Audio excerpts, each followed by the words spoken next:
সঙ্গীতা কমপ্লেক্সের উপহার সারা দেশবাসীর জন্য।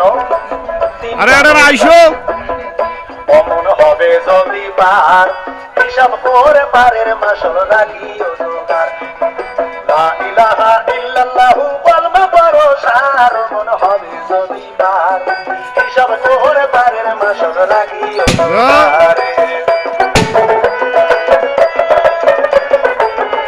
মোটরসাইকেল চড়িস আইসক্রিম বেচে বেড়াচ্ছে, চিন্তা কর কোন যুগ চলে আইলো।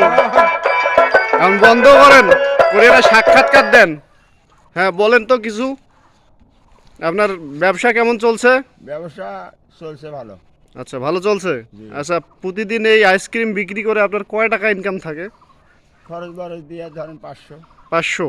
তাহলে এই যে মোটরসাইকেলের তেল মাইক হ্যাঁ যাবতীয় যে এইগুলো খরচ এগুলো কি বাদ দিয়ে আপনার 500 থাকে? বাদ দিয়ে আচ্ছা আপনি প্রতিদিন কয়শো আইসক্রিম বিক্রি করেন? 200। 200। 200 আইসক্রিমের দাম কত? 200 আইসক্রিমের দাম হলো 500 টাকা। 200 আইসক্রিমের দাম 500 টাকা। জি।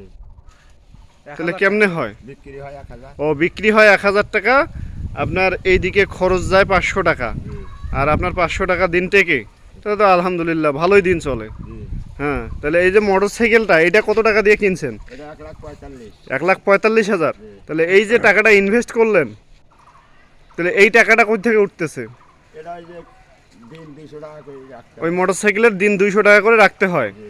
আর 300 টাকা আপনার এইদিকে তেল খরচ খরচ যায়, না, আর 500 টাকা আপনার থাকে। বাদ টাকা। তাহলে আলহামদুলিল্লাহ তো ভালো ব্যবসা। ঠিক আছে। হ্যাঁ এখন আমরা যদি এই ব্যবসা করতে চাই, আমরা চাকরি বাকরি ছাড়ি দিয়ে আমরাও এই ব্যবসা করব, হ্যাঁ সেক্ষেত্রে আপনি আমাদেরকে কিছু উপদেশ দেন। উপদেশ আপনারাও করেন, ভালো চলবে। ভালো চলবে না? জি। ও আচ্ছা আচ্ছা। তাহলে আপনি এই গাড়ি নিয়ে কোথায় কোথায় ঘোরেন? রংপুর, মিঠাপুকুর, আচ্ছা মাঠের হাট, আচ্ছা ধুকধুকি, আচ্ছা।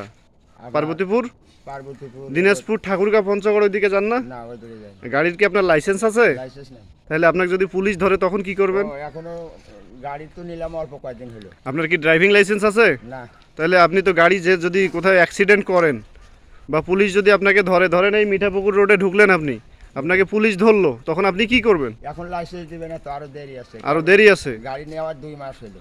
আচ্ছা আচ্ছা। এখন কি আপনি লাইসেন্স করতে চান? হ্যাঁ জি। আপনার কাগজপত্র ভোটার আইডি কার্ড সাথে আছে? এখন নাই, বাসা আছে। তাহলে আপনি ভোটার আইডি কার্ড সঙ্গে নিয়ে এসে এই ছেলের বাড়ি হলো ঢুকঢুকির হাটে আপনি যোগাযোগ করবেন। হ্যাঁ ঠিক আছে। আপনার লাইসেন্সের ব্যবস্থা আমরা করে দেবো। ঠিক আছে? ওকে, ওকে ভালো থাকবেন। ঠিক আছে। আচ্ছা আসসালামু আলাইকুম। ওয়ালাইকুম।